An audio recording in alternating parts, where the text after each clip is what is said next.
మనకి కొంత వివేచన, సమయోచితమైన జ్ఞానం చాలా అవసరం. కనుక నేను ఈరోజు సేవకులైన మీతో మాట్లాడటానికి, మీకు కొన్ని విషయాలు తెలియచేయటానికి నేను వచ్చాను. కనుక ఇవి బయట వాళ్ళకి అవసరం లేదు.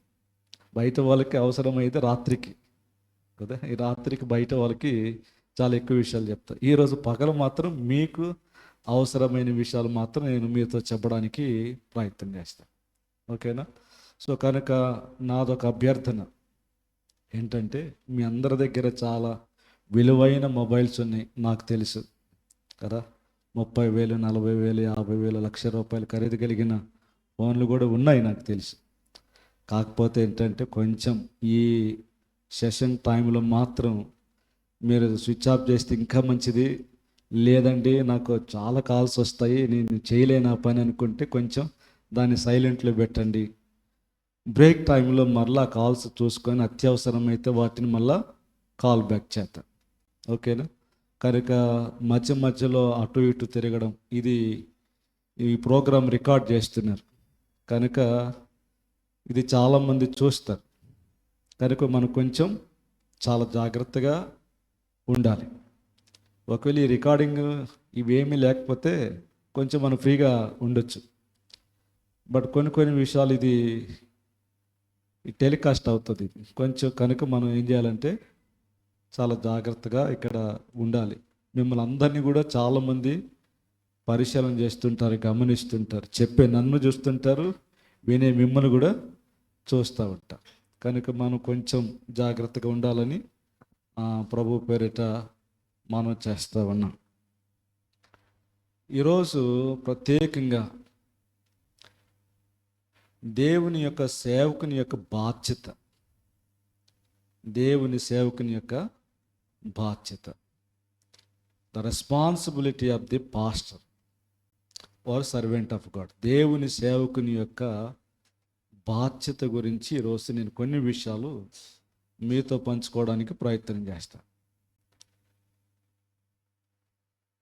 మన దైవానంద్ గారు పరిచయం చేసినట్లుగా, నేను గాస్పల్ ఫర్ ఏషియా అనేటువంటి సంస్థలో తర్ఫీదు పొంది, అదే సంస్థలో గడిచిన 25 సంవత్సరాలుగా పనిచేస్తూ, బైబిల్ కళాశాలలో టీచర్గాను, పరిచర్యలో ఆయా రకాలైన బాధ్యతలు, లీడర్షిప్ బాధ్యతలను నిర్వర్తిస్తూ ప్రభు పరిచర్యలో ముందుకి కొనసాగుతున్నాను.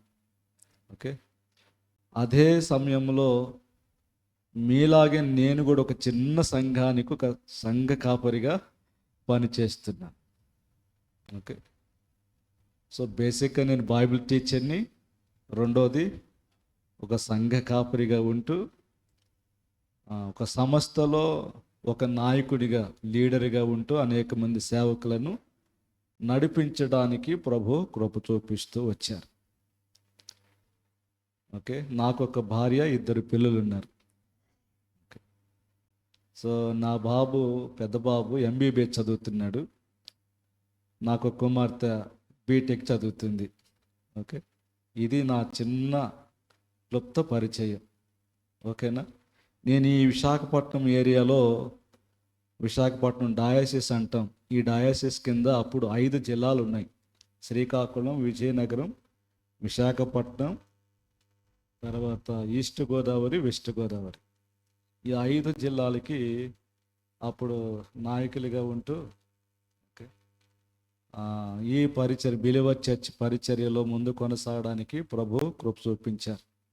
సో ఇక్కడున్న చాలామంది బిలీవర్ చర్చ్ సేవకులు ఉన్నారు, వారందరికీ సుపరిచితమైనటువంటి విషయం. సో కనుక ఆ మధ్యలోకి ప్రసన్న కుమార్ గారు వచ్చారు, జాన్సన్ గారు, విక్టర్ పాల్ గారు, చల్లారావు గారు, వీళ్ళందరి పేర్లు నాకు గుర్తున్నాయి. రైట్. సో కనుక ఇప్పుడు టైము చాలా విలువైంది. 10:45. నేను 10 గంటలకి ప్రారంభించి 11:30కి ఒక సెషన్ ముగించుదామని షెడ్యూల్ చేశాం. మనం ఇప్పుడు షెడ్యూల్ కంటే మనం లేటుగా నడుస్తున్నాం. సో ఇండియన్ టైం అంతా ఎప్పుడు ఎలా ఉంటుందంటే స్ట్రెచబుల్ అంటాం. ఇండియన్ స్టాండర్డ్ టైం కదా. అమెరికన్ స్టాండర్డ్ టైం అట్లా ఉండదు. టైం అంటే టైమే కదా. టైంకి స్టార్ట్ చేస్తాం, టైంకి ముగిస్తాం. కానీ మనది అలా ఉండదు. లేటుగా ప్రారంభిస్తాము, లేటుగా ముగిస్తాం. అందుకే అన్నీ లేట్ అవుతుంటాయి. అందుకే మనం అన్ని విషయాల్లో వెనకబడుతుంటాం. టైంకి ప్రారంభిస్తే అన్ని టైంకి జరిగిపోతుంటే మనం టైంకి వెళ్ళిపోతుంటాయి. ఓకేనా? Right. Now you can on. Okay. పరిశుద్ధ గ్రంథంలో నుంచి నాకు చాలా ఇష్టమైన ఒక మాట నేను మీకు జ్ఞాపకం చేయాలని ఆశపడుతున్నా. బైబిల్ గ్రంథంలో అపోస్తలుడైనటువంటి పౌలు గారు కొరింథీ సంఘానికి అలాగే ఎఫెసీ సంఘానికి ఆయన పత్రికలు రాస్తూ చాలా శ్రేష్టమైన మాటలు జ్ఞాపకం చేస్తాడు. అందులో ఒక మాట ఈ ఉదయకాలంలో మీ కొరకు చదవాలని ఆశపడుతున్నాను. ఎఫెసీలకు రాసిన పత్రిక 5వ అధ్యాయము 10వ వచనం చదువుకుందాం. ఎఫెసీలకు రాసిన పత్రిక 5వ అధ్యాయము 10వ వచనం. గనుక ప్రభువుకేది ప్రీతికరమైనదో దానిని పరీక్షించుచు వెలుగు సంబంధుల వలె నడుచుకొనుడి.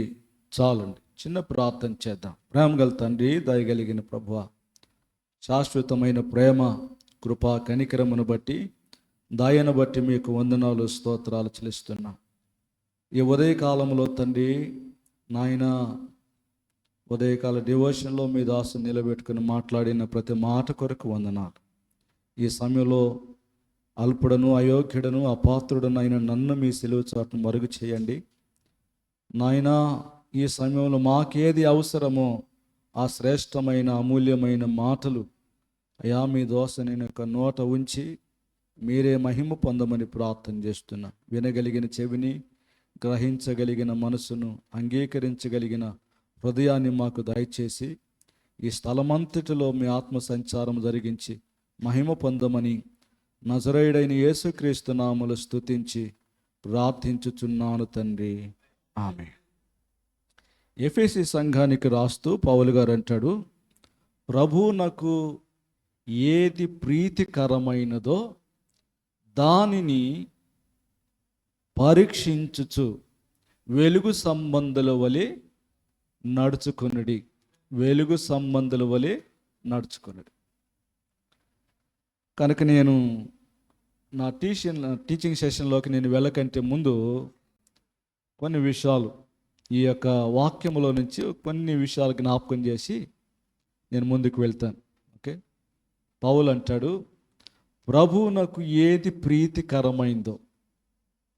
ప్రీతికరమైనవి కొన్ని ఉన్నాయి. ప్రీతికరం అంటే దేవునికి ఇష్టమైనవి. ఈరోజు చాలాసార్లు మనం సేవ చేస్తున్నాం, పరిచర్య చేస్తున్నాం.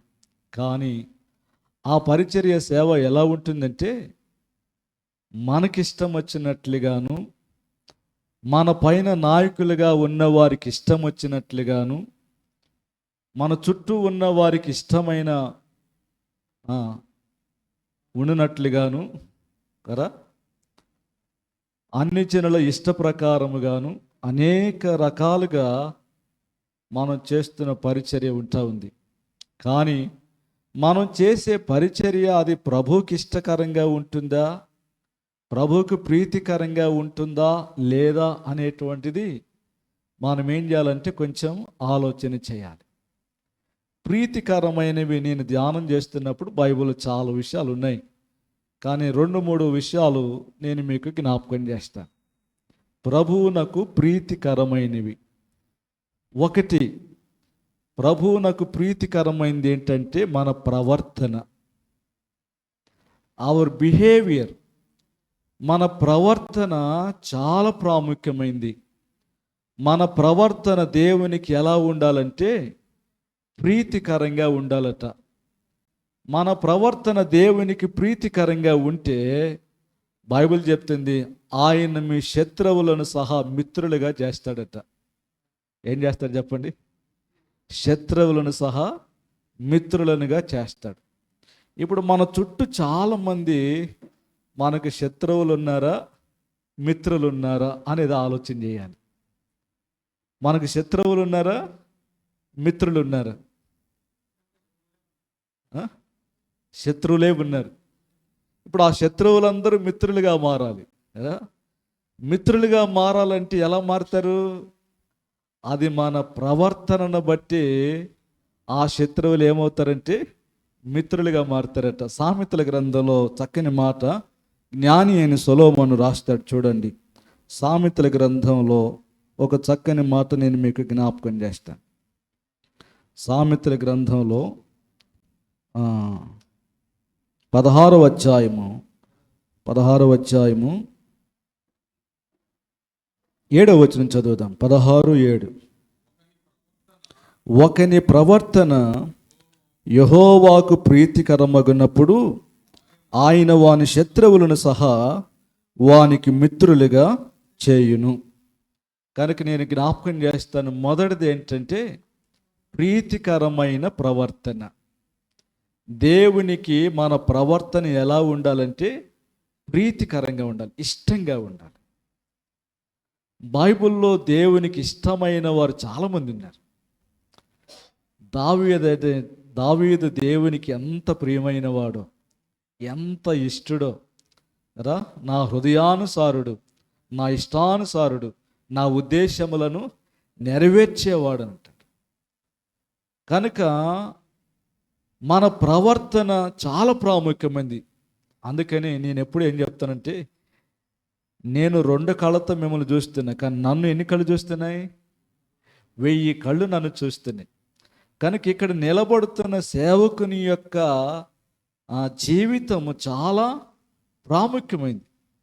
ఇక్కడ నిలబడటం అంత ఈజీ కాదు, అంత సులువు కాదు.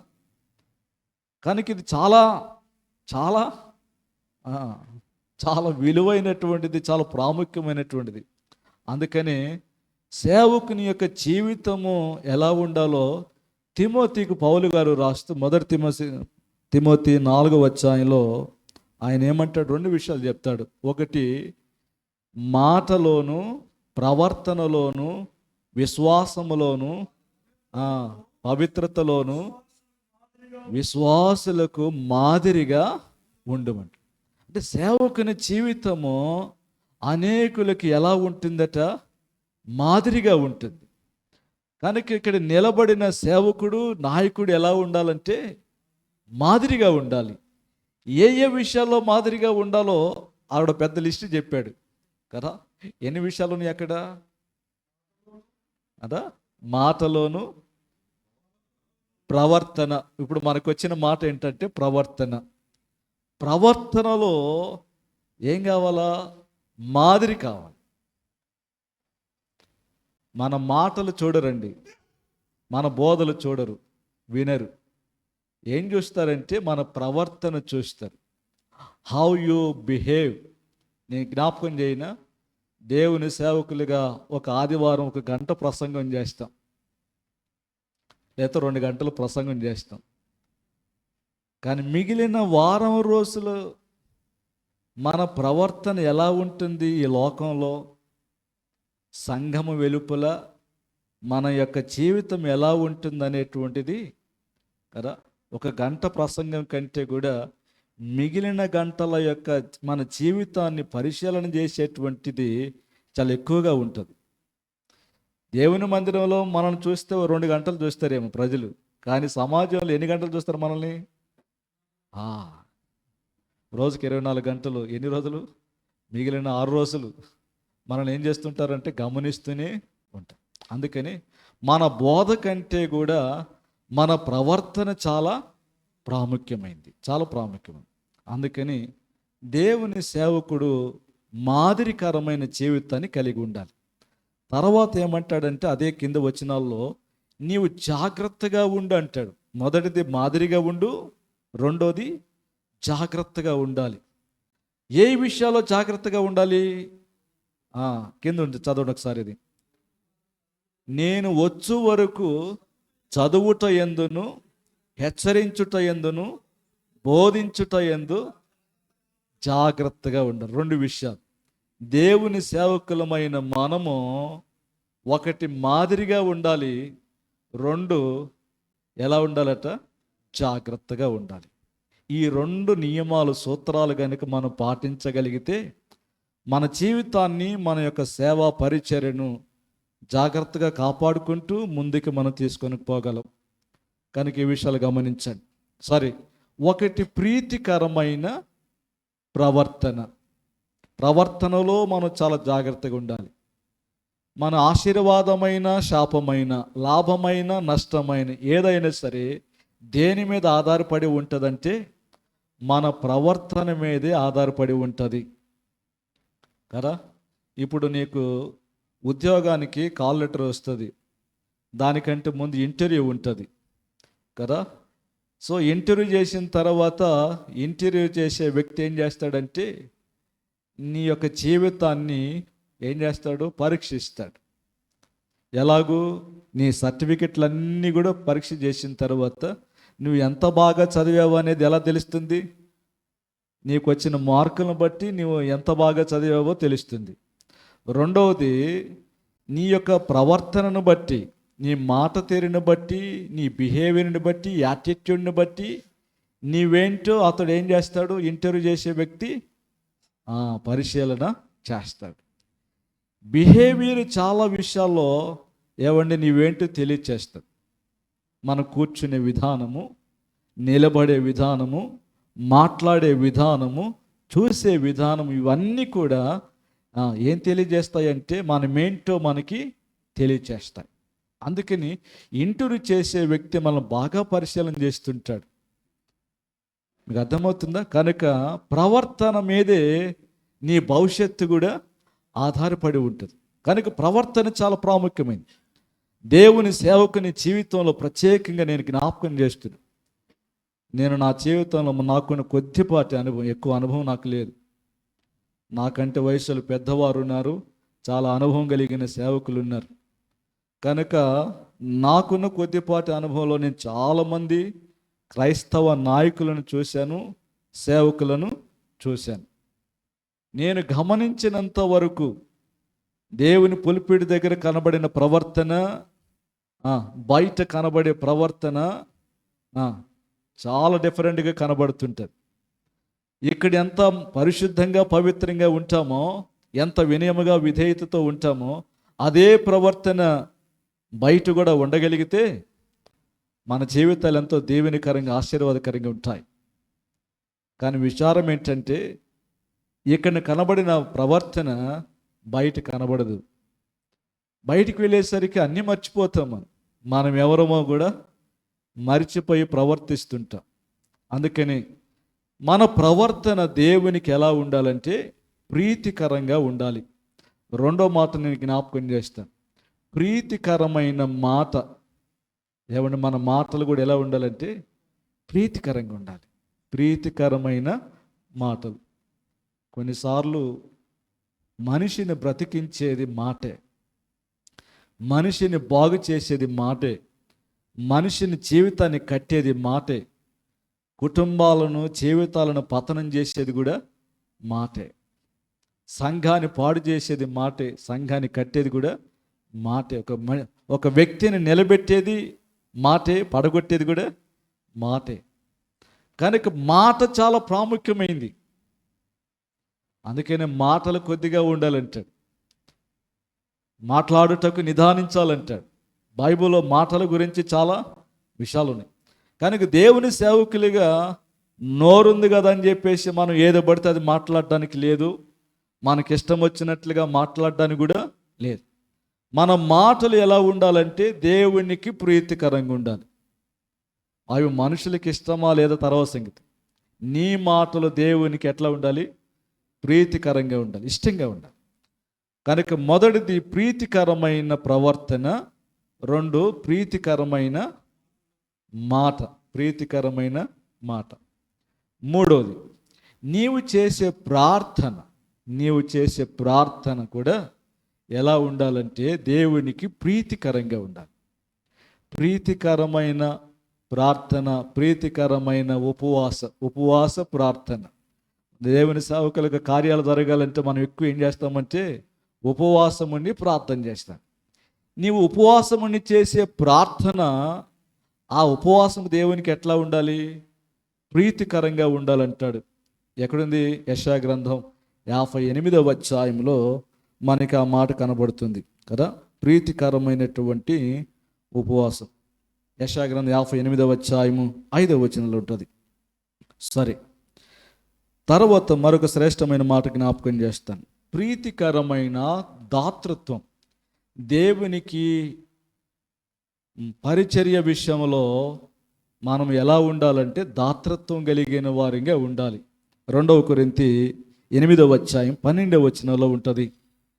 పరిచర్య విషయంలో, దేవునికి ఇచ్చే విషయంలో మనం ఎట్లా ఉండాలంటే చాలా దాతృత్వం కలిగినటువంటి వారిగా ఉండాలి. అప్పుడే పరిచర్య ఏమవుతుందంటే విస్తరించబడుతుంది, అభివృద్ధి చెందుతుంది. ఎన్ని మాటలు చెప్పాను నేను కదా, చెప్తారా? ప్రీతికరమైన ప్రవర్తన, ప్రీతికరమైన మాటలు, ప్రీతికరమైన ప్రార్థన. 4వది ప్రీతికరమైన దాతృత్వం. 5వది ప్రీతికరమైనటువంటి పరిచర్య. ప్రీతికరమైన పరిచర్య. రోమిలికి రాసిన పత్రిక 15వ అధ్యాయం 30వ వచనంలో ప్రీతికరమైన పరిచర్య. చివరిగా హెబ్రీయులకు రాసిన పత్రిక 12వ అధ్యాయము 28, 29 చదువుదామా? హెబ్రీ 12, 28, 29.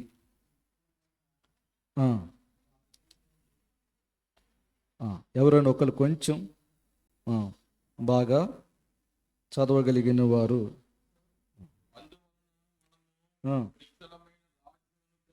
మనము నిశ్చలమైన రాజ్యమును పొంది దైవ కృప కలిగి ఉందము.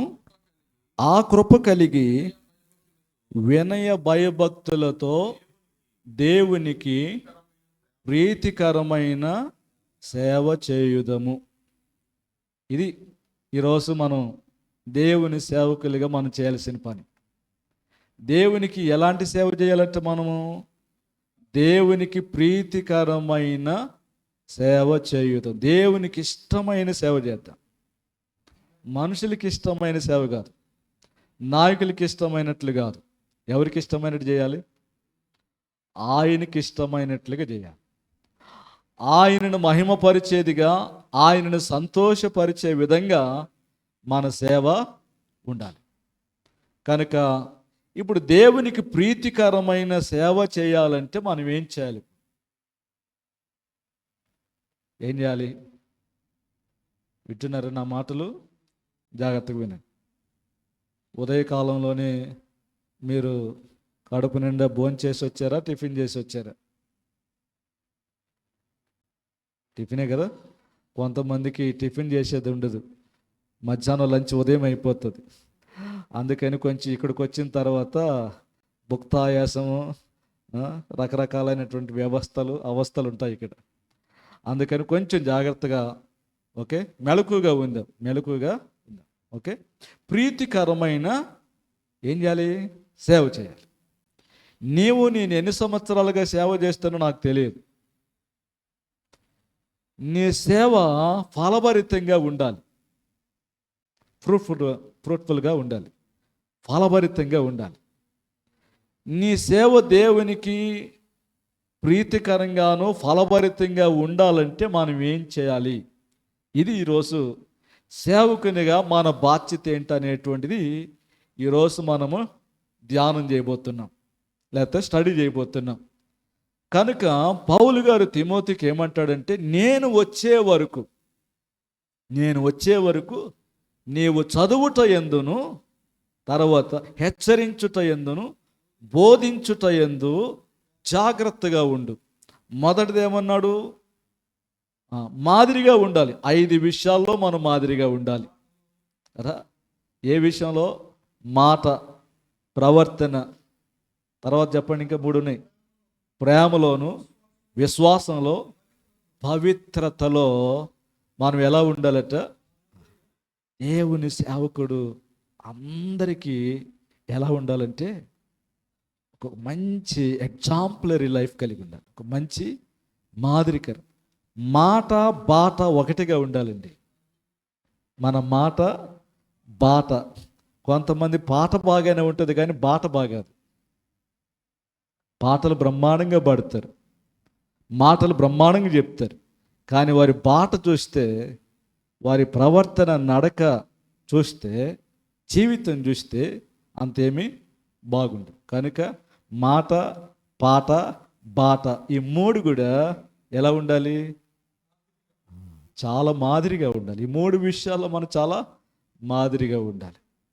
నేను ఎప్పుడు దేవుని దగ్గర మోకాలు వేసి ప్రార్థన చేస్తూ అడుగుతాను, అయ్యా నేను చెప్పడమో కాదు, దాని ప్రకారం జీవించడానికి నాకు నీ కృప నాకు దయచేయని ప్రతిరోజు నా ప్రార్థన. నేను ఎప్పుడు కూడా నాకు అది కావాలి, ఇది కావాలి, అది ఇది అని ఎప్పుడు ఏమి అడగనేను కదా. నేనేమడుగుతానంటే, నేనేమైతే చెప్తున్నానో అది చేయటానికి, దానిని అనుసరించడానికి, దాని ప్రకారం జీవించడానికి నీ కృప నాకు దయచే. అందుకని ఆ కృప కలిగి దేవుడు మనకి ఏ కృప ఇచ్చాడో ఆ కృపలో నిలిచి ఉండడానికి, ఆ కృపలో సాగిపోవటానికి మనం ఏం చేయాలంటే వినయము భయభక్తులతో దేవునికి ఏం చేయాలి? ప్రీతికరమైన. దేవుడు ఇప్పుడు మనల్ని ఒక్కొక్కరిని ఒక్కొక్క రకమైన పని కొరకు పిలిచాడు. పరిచర్యలు ఎన్ని ఉన్నాయి? ఎన్ని రకాల పరిచర్యలు?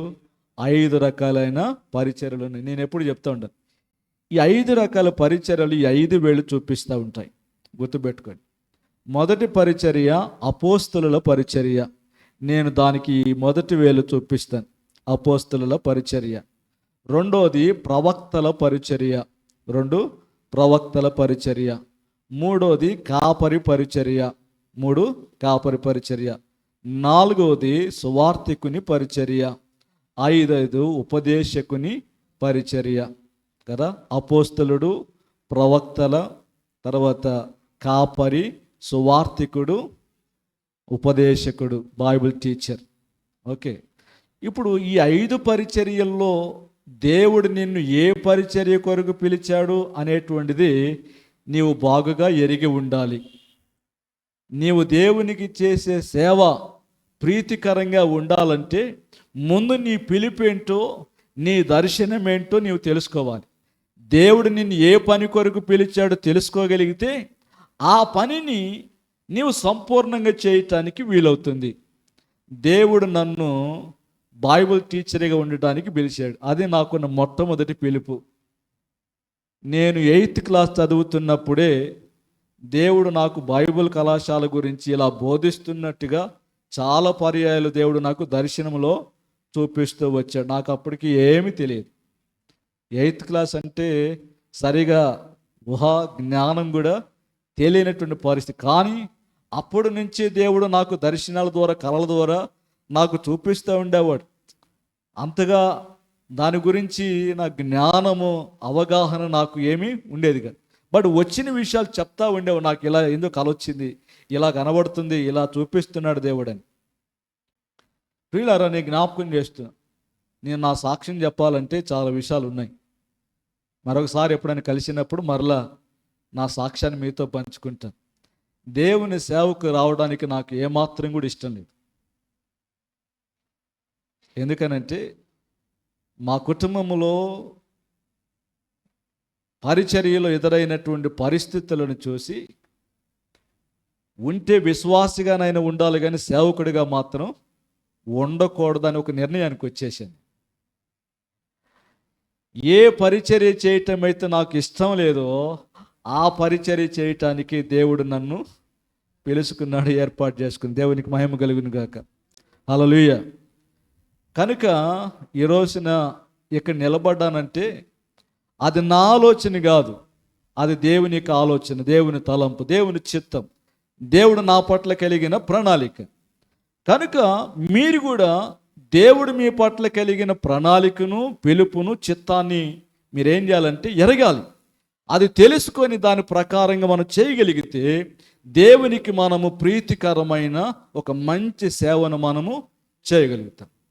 కనుక ఈ రోజున మనము సేవ చేయాలి అని అంటే దానికి కొన్ని పనులు మనం చేయాలి. దేవుని సేవకులుగా మనం కొన్ని పనులు చేయాలి. అందులో మొదటిది ఏంటంటే చదవటం. ఏం చేయాలంట? చదవడం. ఏం చదవాలి? ఏం చదువుతున్నాం మనం? ఏం చదువుతున్నాం? సరే, వాక్యమును చదువుట యందు కదా, వాక్యమును బోధించుట యందు ఏం చేయాలి? ఎడతెగక ఉండాలి. అపోస్తలి కార్యంలో 6వ అధ్యాయంలో సంఘం అభివృద్ధి చెందుతూ ఉంది. సంఘములో కొన్ని సమస్యలు ప్రారంభమైనవి. ఆ సమస్యల వలన ఏవండి, సంఘములో కొన్ని అభ్యంతరాలు. అపోస్తలుల దగ్గరకు వచ్చి, అయ్యా ఇదిగో మాకు ఇక్కడ సమస్య వచ్చింది, ఆ సమస్యని మీరే పరిష్కారం చేయాలి, మీరు ఈ పని చేసి మాకు న్యాయం చేయాలని చెప్పేసి అని వాళ్ళందరూ వచ్చి అపోస్తలుని అడుగుతారు. అప్పుడు పేతురు యోహానులు ఏమంటారంటే, అయ్యా మేము వాక్యము ప్రకటించడం మానేసి మీకు భోజనాలు వడ్డించుకుంటూ కూర్చోవడం ఇది మా పని కాదు. మాకు ఒక పని ఉంది, ఒక పని దేవుడు మాకు అప్పగించాడు. ఆ పనిలో మేము ఎలా ఉంటాము? ఎడతెగక ఉంటాము అని అన్నారు. ఏంటి ఆ పని? ఒకసారి చూద్దామా? అపోస్తలి కార్యములు 6వ అధ్యాయంలో చదవండి. అయితే మేము ప్రార్థన యందును వాక్య పరిచర్య యందును ఎడతెగక ఉందమని చెప్పిరి. అపోస్తలి కార్యం 6వ అధ్యాయము 4వ వచనం. మేము ప్రార్థన యందును వాక్య పరిచర్య యందును ఎడతెగక ఉందుము. 2 ప్రధానమైనటువంటి బాధ్యతలు దేవుని సేవకునికి అప్పగించబడ్డాయి. ఎన్ని బాధ్యతలండి? 2 ప్రధానమైన బాధ్యతలు. ఒకటి వాక్య పరిచర్య, రెండవది ప్రార్థనా పరిచర్య. నేను జ్ఞాపకం చేస్తాను. దురదృష్టం ఏంటంటే మన పాస్టర్ గారు ఈ 2 తప్ప అన్నీ చేస్తాడు. ఈ 2 పరిచర్యలు తప్ప మిగతా అన్నీ చేస్తాడు.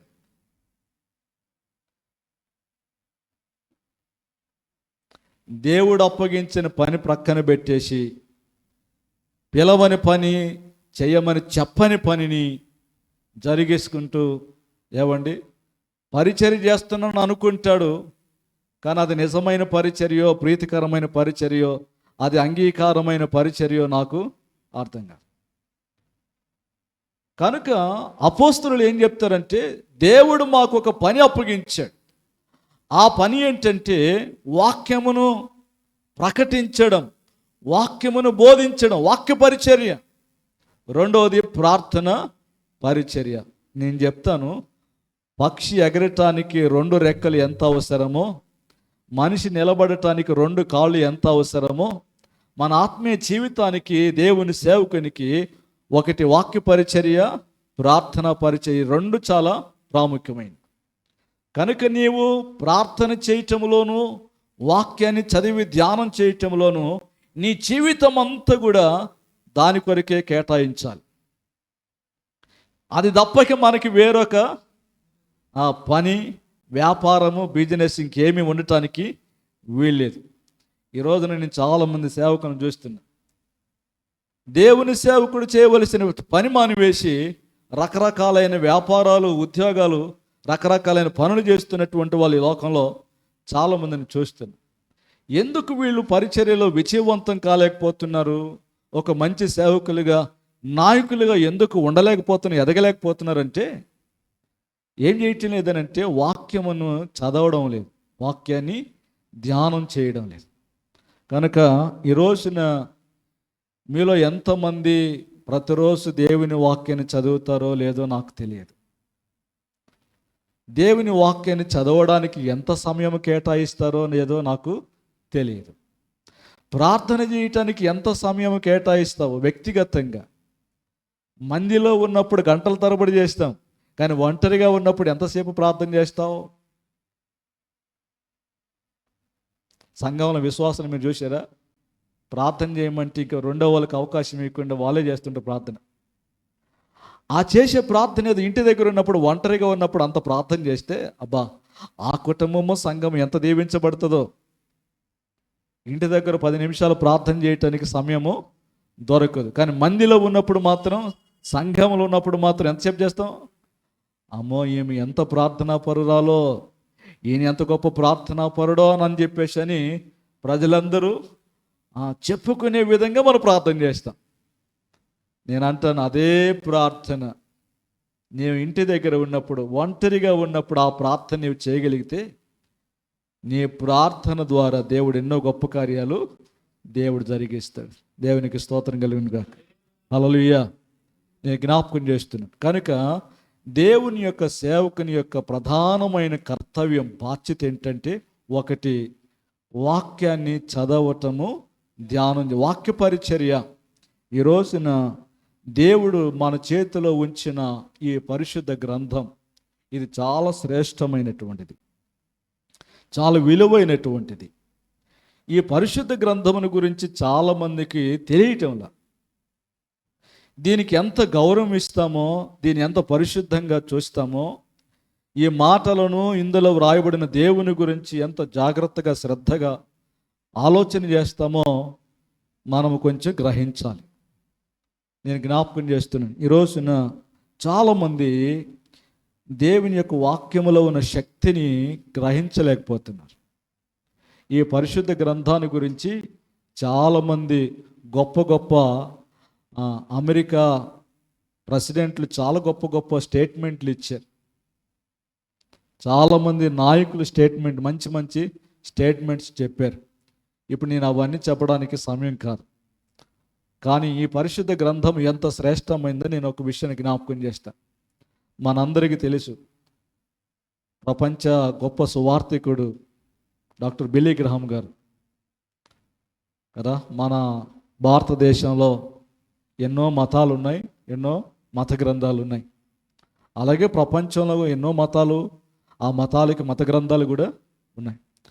ఎవరికి వారు, ఎవరి మతానికి వాళ్ళందరికీ ఏంటంటే, ఎవరి మతంలో ఉన్న వారికి వారి యొక్క గ్రంథం గొప్పదిగా వాళ్ళు భావిస్తూ ఉంటారు. క్రైస్తవులుగా మనకి బైబిల్ గ్రంథం చాలా శ్రేష్ఠ గ్రంథంగా, పరిశుద్ధ గ్రంథంగా మనం భావిస్తాం. ముస్లిమ్స్ ఖురాన్ని పవిత్ర గ్రంథంగా భావిస్తారు. హైందవులు భగవద్గీతను పవిత్ర గ్రంథంగా వాళ్ళు భావిస్తారు. అలాగున ఎన్నో గ్రంథాలు ఈ దేశంలో, ప్రపంచంలో ఉన్నాయి. కనుక ఒక రోజున ఎవరికి వారే మా గ్రంథం గొప్పది, మా గ్రంథం గొప్పది అని చెప్పేసి అని చెప్పుకుంటూ ఉన్నారు. ఇది ఒక పెద్ద సమస్యగా మారింది. కనుక మనకి ఐక్యరాజ్య సమితి ఒకటి ఉంది, ప్రపంచ దేశాలన్నిటినీ కంట్రోల్ చేసేటువంటి సమితి ఒకటి ఉంది. కనుక ఈ ఐక్యరాజ్య సమితి అధ్యక్షుడు ఉంటాడు. అందరూ కూడా అధ్యక్షుడు చెప్పిన మాట వినాల్సిందే. కనుక ఇప్పుడు ప్రపంచంలో మతాలు, మత గ్రంథాలు, మత పెద్దలు అనేవారు ఉన్నాయి. కనుక ఈ అందరూ మాది గొప్ప, మాది గొప్ప అని చెప్పేసి అనుకుంటున్న తరుణంలో, సరే ఎవరిది గొప్ప ఆలోచన చేద్దాము. సరే ముందు మీరు మీ మత గ్రంథాలన్నీ కూడా తీసుకొని ఐక్యరాజ్య సమితికి తీసుకురండి అని చెప్పేసి అని ఈ ఐక్యరాజ్య సమితి అధ్యక్షుడు ఏం చేశాడంటే, మత అందరికీ ఒక ఇన్విటేషన్ పంపించాడు. కనుక ఇప్పుడు ఈ ఇన్విటేషన్ అందుకున్న వారందరూ కూడా ఏం చేస్తారంటే, వారి వారి మత గ్రంథాలన్నిటినీ తీసుకొని మత పెద్దలైన వారి చేత ఆ గ్రంథాలను తీసుకొని ఐక్యరాజ్య సమితికి పంపిస్తారు. ఇప్పుడు క్రైస్తవులందరి తరపున డాక్టర్ బిల్లీ గ్రహాం గారు పరిశుద్ధ గ్రంథమైన బైబిల్ని తీసుకొని ఐక్యరాజ్య సమితికి వచ్చాడు. ఆయన వచ్చే సమయానికి ఆయన ఏమనుకున్నాడంటే, ఆయన చాలా దీనుడు, సౌమ్యుడు. కనుక ఆయన ఏమనుకున్నాడంటే, అందరూ వెళ్ళిన తర్వాత లాస్ట్కి వెళ్దాములని చెప్పేసి అనుకొని అందరూ వెళ్ళి ఇలా వాళ్ళ వాళ్ళ మత గ్రంథాలు ఆ టేబుల్ మీద పెట్టిన తర్వాత ఈయన ఏం చేశాడంటే, అన్నిటికి పైన, అన్ని గ్రంథాలకు పైన పెట్టాడట. ఏమంటే పైన పెడితే ప్రక్కన కూడా ఉంటాడుగా, మనకి ఎప్పుడు మన ప్రక్కనే ఉంటాడు మన శత్రు. అరే రే రే రే రే వాళ్ళ గ్రంథాన్ని తీసుకొచ్చి మా గ్రంథం పైన పెడతాడా అని చెప్పేసి ఆయన ఏం చేశాడంటే, ఈ పైన బైబిల్ గ్రంథాన్ని తీసుకొని ఏం చేశాడంటే మధ్యలో పెట్టాడంట. ఏం చేశాడు? మధ్యలో పెట్టాడు. మధ్యలో పెట్టేసరికి బిల్లీ గ్రాహం గారు ఏం మాట్లాడకుండా ఆయన ఏమన్నాడంటే, Bible is the centre for all the books అన్నాడంట కదా. బైబిల్ గ్రంథము అన్ని గ్రంథాలకి కేంద్రం అన్నాడంట. Bible is the centre for the all the books, అన్ని గ్రంథాలకి కేంద్రం. ఇలాగా అని చెప్పి ఆయన ఏం చేసి మధ్యలో ఉన్న దాన్ని తీసుకొని మళ్ళీ అడుగుని పెట్టాడంట. అడుగుని పెట్టేసరికి ఈయనేం మాట్లాడాలి? ఈయనేం మాట్లాడలేదు. ఆయన అన్నాడంట, Bible is the source for all the books అన్నాడంట. అన్ని గ్రంథాలకి మూల గ్రంథము బైబిల్ గ్రంథం అన్నాడంట. ఆయనకి ఇంకేం అర్థం కాల, మళ్ళీ తీసుకొచ్చి పైన పెట్టాడంట. బైబిల్ ఇస్తే అబౌవ్ ఆల్ ద బుక్స్ అన్నాడట. అన్ని గ్రంథాలకి పైనున్న గ్రంథము, శ్రేష్ఠ గ్రంథం ఏదైనా ఉందంటే బైబిల్ గ్రంథమే అన్నాడట. మీకు అర్థమైందా? ఇప్పుడు బైబిల్ గ్రంథం ఎంత విలువైందో, అన్ని గ్రంథాలకు మూల గ్రంథము, అన్ని గ్రంథాలకు కేంద్రమైనటువంటిది, అన్ని గ్రంథాల కంటే శ్రేష్టమైనటువంటి గ్రంథం. ఆ శ్రేష్టమైన వాక్యాన్ని, ఆ గ్రంథాన్ని దేవుడు మన చేతిలో పెట్టాడు. ఇప్పుడు ఆ శ్రేష్టమైన వాక్యాన్ని పట్టుకుని నువ్వెంత శ్రేష్ఠుడవో జాగ్రత్తగా ఆలోచన చేయాలి. నేను అపోస్తలుల గురించి కొరింథీయులకు రాసిన పత్రికలు చదివితే పౌలు గారు అంటాడు, ఈ మిక్కిలి శ్రేష్ఠులైన అపోస్తలుల కంటే అంటాడు. అపోస్తలులు ఎవరట? మిక్కిలి శ్రేష్ఠులు. ఎంత శ్రేష్టమైన వాళ్ళు నీ జ్ఞాపకం చేస్తా. నీవు ఒక శ్రేష్ఠుడువు. నేను ఎప్పుడు ఒక మాట చెప్తాడు, నీవు శ్రేష్ఠుడువా భ్రష్టుడువా అంటాను. నీవు శ్రేష్ఠుడువా భ్రష్టుడువా? భ్రష్టులుగా ఉండటానికి పిలవల దేవుడు. మనల్ని ఎలా ఉండడానికి పిలిచాడంటే శ్రేష్ఠులుగా ఉండడానికి, శ్రేష్టమైన వాక్యాన్ని ప్రజలకు బోధించడానికి దేవుడు నిన్ను నన్ను ఏర్పాటు చేసుకున్నాడు. కనుక ఈ శ్రేష్టమైనటువంటి గ్రంథాన్ని ఒక ఆయన అన్నాడు, if you carry the Bible will carry you అన్నాడు. ఏమండి, నీవు గనుక బైబిల్ని మోసుకొని వెళ్తే బైబిల్ నిన్ను మోసుకెళ్తుందట.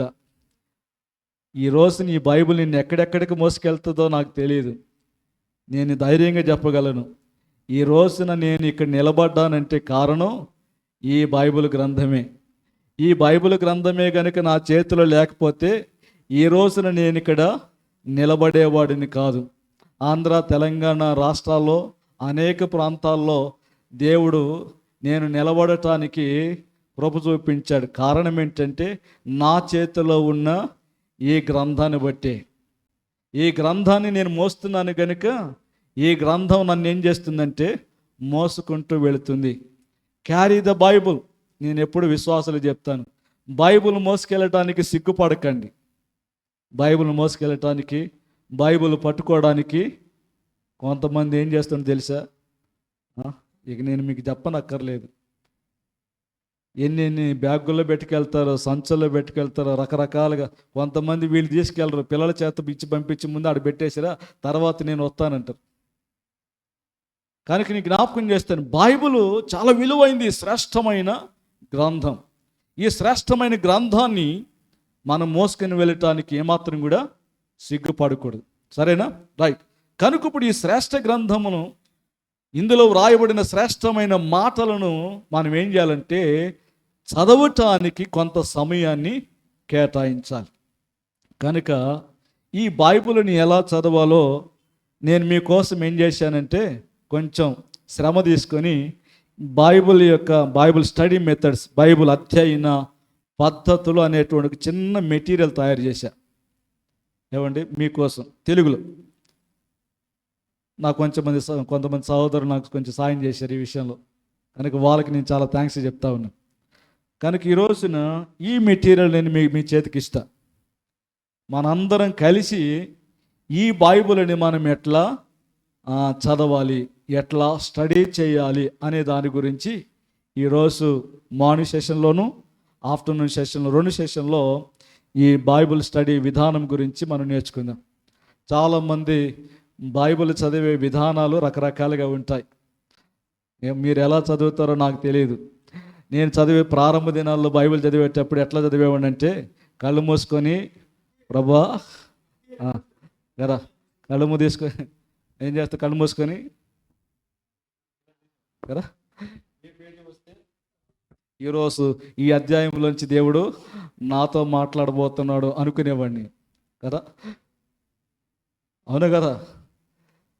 కొంతమంది ఏం చేస్తారు, వెనక నుంచి ముందుకు వస్తారు, కొంతమంది ముందు నుంచి వెనక్కి వెళ్తారు, కొంతమంది కీర్తన గ్రంథం మాత్రమే చదువుతారు, కొంతమంది సువార్తలు మాత్రమే చదువుతారు, ఇక మళ్ళీ ఏమి చదవరు. ఎందుకని నాకేం అర్థం కావటం లేదండి, అందుకే నేను ఈ మాత్రమే చదువుతానంటారు. కనుక మీరు బైబిల్ని ఎన్నిసార్లు చదివారు నాకు తెలియదు. ఏ విధంగా మీరు బైబిల్ని చదువుతారు, స్టడీ చేస్తారో నాకు తెలియదు. కనుక నేను ఎప్పుడు కూడా ఏం చెప్తానంటే బైబిల్ని చదివే విధానాలు చాలా రకరకాలుగా ఉంటాయి. కనుక నేనేమంటానంటే ఒకటి రీడింగ్. Okay,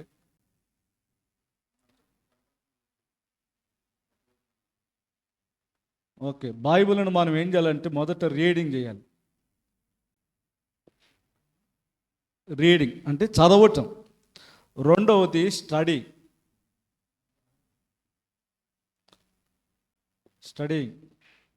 okay. మూడవది మెమరైజ్ చేయటం లేకపోతే మెడిటేషన్ చేయటం. మెడిటేషన్ తర్వాత మెమరైజ్. ఓకే, నేను ఏదో ఊరకు రాస్తున్నా, మీరు కొంచెం గుర్తుండాలని. ఇప్పుడు నేను మిమ్మల్ని అడుగుతాను, ఈ నాలుగిటిలో మీరు ఏం చేస్తున్నారు? ఈ 4 చేస్తున్నానండి అంటారా? లేదండి నేను ఒకటి రీడింగ్ మాత్రమే చేస్తున్నా, జస్ట్ చదువుకుంటూ మాత్రమే వెళుతున్నా, ఈ చివరి నుంచి ఈ చివరి వరకు ఏం చేస్తున్నాను, చదువుకుంటూ వెళ్ళిపోతున్నా. ఎందుకని? నేను గిన్నిస్ బుక్లో నా పేరు ఉండాలి. ఎందుకని? ఇన్నిసార్లు నేను చదివి ముగించేసాను బైబిల్ని. అందుకోసం ఏం చేస్తా, నేను ఆది కాండము నుంచి ప్రకటన గ్రంథం వరకు నాకు అర్థమైనా అర్థం కాకపోయినా నేనేం చేస్తాను, చదువుకుంటా వెళ్ళిపోతూ ఉంటాను. బైబిల్ గ్రంథంలో ఒక ఆయన ఉన్నాడు, ఎవరైనా ఐథియోపియుడు కదా. ఎక్కడి నుంచి వచ్చాడు? ఇథియోపియా దేశం నుంచి యెరూషలేముకి వచ్చి ఆరాధన చేసి మళ్ళీ తిరిగి తన దేశానికి వెళుతూ రథం మీద కూర్చొని ఏం చేస్తున్నాడట, యెషయా గ్రంథాన్ని చదువుతున్నాడట. ఓకే, చదువుతున్నాడు కానీ అతనికి ఏమీ అర్థం కావటంలా. అర్థం కాకుండానే ఏం చేస్తుంటాం మనం, అర్థం చేసుకోకుండానే బైబిల్ని చదువుకుంటూ వెళ్ళిపోతుంటాం. ఇది ఒక మెథడ్ కదా. చాలామంది ఈ రీతిగాని బైబిల్ని అర్థమైందా లేదా తర్వాత సంగతి, మన పని ఏంటంటే చదువుకుంటూ వెళ్ళటమే, చదవడమే మనం చేయాల్సిన పని కదా. అంతేనా మనం చేసింది? మొదటి కోవకు చెందిన వాళ్ళు ఎలా ఉంటారంటే ఇలా ఉంటారు. బైబిల్ అర్థమైనా అర్థం కాకపోయినా అందులో ఏముందో, దేని గురించి చెప్తున్నారో, ఎవరి గురించి చెప్తున్నారో ఏంటి అసలు ఏం తెలియకుండా ఏం చేస్తాం, ఊరికనే చదువుకుంటూ వెళ్ళిపోతుంటారు. ఆ ఐథియోపియుడికి లాగా చదువుతుంటాము కానీ మనం గ్రహించం, అది మనం అర్థం చేసుకోం. అర్థమవుతుందా? రెండవది, కొంతమంది కొంచెం ఈ మెట్టు దాటి రెండో మెట్టుకు వస్తూ ఉంటారు. ఈ రెండో మెట్లు ఏం చేస్తామంటే బైబిల్ని స్టడీ చేస్తాం. స్టడీ చేయటం అంటే అధ్యయనం చేయటం. బైబిల్లో ఉన్న ప్రతి మాట గురించి, ప్రతి అధ్యాయం గురించి, ప్రతి పుస్తకము గురించి, అందులో రాయబడిన వ్యక్తుల గురించి కదా మనం ఏం చేస్తుంటాం, స్టడీ చేస్తూ ఉంటాం. స్టడీ చేయటం కదా. దేవుని సేవకుడిగా మనం చదవటమే కాదు, ఏం చేయాలంటే స్టడీ చేయాలి. స్టడీ చేయటానికి మనము చాలా మెటీరియల్స్ని ఉపయోగించాలి, గ్రంథాలు కదా. స్టడీ మెటీరియల్స్ని చాలా ఉపయోగించి బైబిల్ని మనము చదువుతూ అధ్యయనం చేస్తూ ఉండాలి. నేను ఎప్పుడు చెప్తాను, ఒక ప్రీచర్ ఎప్పుడు కూడా ఎలా ఉండాలంటే ఈ షుడ్ బి లెర్నర్, నేర్చుకునేవాడిగా ఉండాలి, అధ్యయనం చేసేవాడిగా ఉండాలి. అప్పుడే ఆయన ఎలా ఉంటాడు, ఒక మంచి బోధకుడిగా ఉండగలుగుతాడు. నేను 25 సంవత్సరాలుగా బోధ చేస్తూనే ఉన్నాను. బోధ చేయటం అంటే ప్రసంగం చేయటం కాదు, టీచింగ్ చేస్తాం. ఇప్పుడు మీ అందరికీ నేను బోధ చేయాలంటే మీలో చాలామందికి చాలా రకాలైన ప్రశ్నలు ఉంటాయి కదా. ఆ ప్రశ్నలన్నిటికీ నేను ఏం చేయాలి? ఒక టీచర్గా వాటికి సమాధానం చెప్పాలి. కనుక సమాధానం చెప్పాలంటే నేను ఎంత బాగా స్టడీ చేయాలి, ఎన్ని పుస్తకాలు చదవాలా, ఎంత సమాచారం తెలుసుకోవాలా కదా. కనుక స్టడీ చేయటం అనేటువంటిది చాలా ప్రాముఖ్యమైనది. తర్వాత చదివిన దానిని ఏం చేయాలంటే మెడిటేట్ చేయాలి, ధ్యానం చేయాలి కదా. ఏం చేయాలి? ధ్యానం, మెడిటేషన్. ఇది చాలా ప్రాముఖ్యమైనది. అందుకే యెహోవా ధర్మశాస్త్రమునందు ఆనందించుచు దివారాత్రులు దానిని. దివారాత్రులు మనం ధ్యానం చేస్తున్నామా? చదవడానికి టైం లేదు, ఇంకా దివారాత్రులు ధ్యానం చేసేంత టైం మనకి ఎక్కడుంది? కానీ వాక్యం ఏం చెప్తుంది? దివారాత్రులు దానిని ధ్యానించేవాడు, ధ్యానించడం, మెడిటేషన్ చేయటం అనేటువంటిది చాలా గొప్ప సంగతి. అది మూడో మెట్టు. ఒకటి చదవటము, రెండోది స్టడీ చేయటము, మూడవది ధ్యానం చేయటం, మెడిటేషన్ చేయటం, నాలుగవది మెమరైజ్ చేయటం, కంటత పెట్టడం. దేవుని వాక్యాన్ని ఏం చేయాలంటే కంటత పెట్టాల. ప్రత్యేకంగా దేవుని సేవకులుగా మనం చాలా వాక్యాలు ఏం చేయాలంటే కంటత పెట్టాలి. నేను చిన్నప్పటి నుంచి సండే స్కూల్కి వెళ్ళేవాడిని. ఈ రోజున నేను కొన్ని వాక్యాలు నేర్చుకున్నానంటే, చూడకుండా చెప్పగలనంటే అది సండే స్కూల్ టీచరు చేసిన గొప్ప పని. ఆ సండే స్కూల్కి వెళ్ళటం వల్ల నేను చాలా వాక్యాలు చిన్న వయసులో ఏం చేశానంటే కంటత పెట్టేశాను. కనుక దేవుని వాక్యం అంటే నాకు చాలా ఇష్టం. వాక్యాన్ని చదవటం అంటే, ధ్యానం చేయటం అంటే, మెమరైజ్ చేయటం అంటే నాకు చాలా ఇష్టం. యెహోవా ధర్మశాస్త్రం అనేది ఇష్టం కలిగిన వారు ఏం చేస్తారట? దాన్ని ఎప్పుడు కూడా ధ్యానం చేస్తూ ఉంటారు. కనుక ధర్మశాస్త్రమునందు ఆనందించాలి, ఆయన శాస్త్రముల పట్ల ఆసక్తి కలిగి ఉండాలి. అప్పుడు మనం ఏం చేస్తాం? బాగా చదవడానికి, ధ్యానం చేయడానికి, కంటత పెట్టడానికి ప్రయత్నం చేస్తాం. నేను చెప్తున్నాను, ఒక రోజున ఈ బైబిల్ దొరకని పరిస్థితులు వస్తాయేమో తెలియదు. కనుక మనం ఏం చేయాలంటే, ఇప్పటికే చాలా మిషన్స్లో ఈ బైబిల్ ప్రింటింగ్ అనేటువంటిది ఆగిపోయింది. ఇప్పుడు ఏమంటే ప్రింటింగ్ అనేటువంటిది ఆగిపోతుంది. ఈ ప్రింటింగ్ బైబిల్ సొసైటీ వాళ్ళు చాలా రిస్క్ తీసుకొని, చాలా ఖర్చు అయినా కూడా బైబిల్ని అనేక భాషలు అనేక మందికి అందించాలని చెప్పేసి అని భారంతో ఈ బైబిల్స్ని ప్రింట్ చేస్తూ ఉన్నారు సంవత్సరాల తరబడి. రాత్రి నేను కొంచెం ధ్యానం చేస్తూ ఉన్నా, ఈ బైబిల్ మనకి ఎలా వచ్చింది, ఈ బైబిల్ మన చేతికి ఇవ్వడానికి ఎంతమంది ఎన్ని విధాలుగా ఎన్ని రకాలైన త్యాగాలు చేశారని కొంచెం నేను చదువుతూ ఉన్నాను. ఎన్ని సంవత్సరాల కాలం పట్టింది అని చెప్పి నేను చదువుతూ ఉంటే నాకు చాలా వండర్ అనిపిస్తూ ఉంది. ఎంతోమంది మిషనరీలు, ఎంతోమంది భక్తులు ఈ వాక్యాన్ని మనకు అందించడానికి పలు విధాలుగా శ్రమపడ్డారు, ఎంతో కృషి చేశారు, కొంతమంది ప్రాణాలు అర్పించారు. కనుక నీ జ్ఞాపకం చేస్తున్నా, ఈ రోజున ఈ బైబిల్ గురించి మనకు అర్థం కావటం ఇది ఎలా మనకు వచ్చిందో. అందుకే ఈరోజు నీ బైబిల్ గురించి నేను కొంచెం దీనికి ఎక్కువ ప్రాధాన్యత ఇవ్వాలని, వాక్యానికి ఎక్కువ విలువ ఇవ్వాలని, ప్రాధాన్యత ఇవ్వాలని చెప్పడానికి ఈరోజు నేను మీ దగ్గరికి వచ్చాను. కనుక ఈ విషయాన్ని గమనించాను. కనుక దేవుని యొక్క వాక్యాన్ని మనం ఏం చేయాలంటే బాగా చదివి ధ్యానం చేస్తూ కంటత పెట్టాలి. ఎన్ని వాక్యాలను కంటత పెట్టగలుగుతావనే అన్ని వాక్యాలను కంటత పెట్టగలిగితే అవి మీ జీవితానికి, ఆత్మీయ జీవితానికి, ఆత్మకు ఫలభరితంగా ఉంటాయి. సేవా పరిచర్యలో మనకు చాలా మేలుకరంగా ఉంటుంది. ఓకేనా? రైట్, మీకు అర్థమవుతుందా? సో కనుక ఒక 5 నిమిషాలు బ్రేక్ తీసుకుందాం. ఓకే, కొంతమంది కొంచెం మెల్లిగా జారుకుంటున్నారు. నా కళ్ళు బాగా పనిచేస్తాయి, ఎందుకంటే నాకు దేవుడు 4 కళ్ళు ఇచ్చాడు.